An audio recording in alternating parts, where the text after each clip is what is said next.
Yeah, and so, in the locker room, sometimes I'll give some shout outs off the stat sheet, but it's never points. It's always about assist to turnover, rebounds, steals, things like that.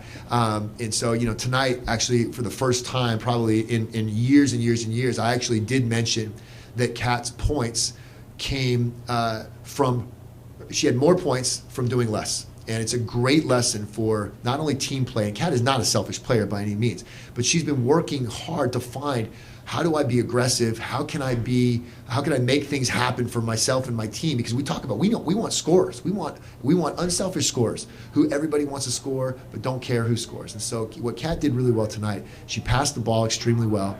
And then she allowed the other people to pass to her. Her spacing was good. She cut hard, got some back doors, ran in transition, and so we were able to find her, as well as our other shooters. I mean, we made 14 threes tonight, right? And so again, Kat was ready. Her shot selection was better. She didn't rush it. She didn't force it, so her shooting percentage goes up. And again, all those lessons that we've been talking about for the last couple of years, it's nice to see players mature and be able to come up big like that.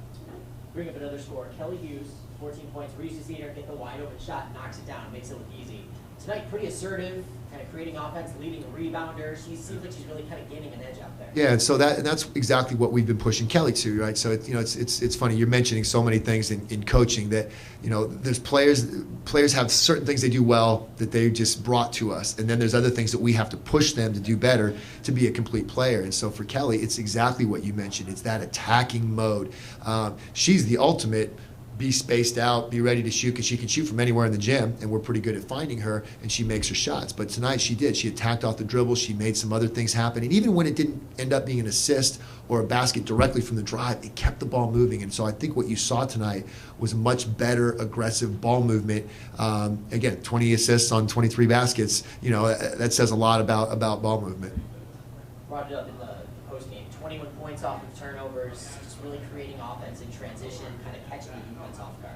Yeah, so I'm glad you mentioned the defense, because the fast break certainly happens because you get a rebound or a steal. It's much harder to run off made baskets, although we sometimes do. But our rebounding has been better in these last few games. That was a real weak spot for us in the first few games of the season, and we've completely turned those numbers around and really have actually dominated some teams from the rebounding side, which is really impressive. And doing it out of the way we're defending is actually, again, it's been a big emphasis, and we've worked hard on it, and I'm really proud of our players. But what you saw tonight was we've been really working on just active hands, and I'm about to go do a clinic with a bunch of 5th and 6th and 7th and 8th graders where we're going to talk about the fundamentals and getting your hands up. Well, guess what? That's exactly what we've been working on in practice, is literally getting your hands up and how to do it and how to take away passing angles.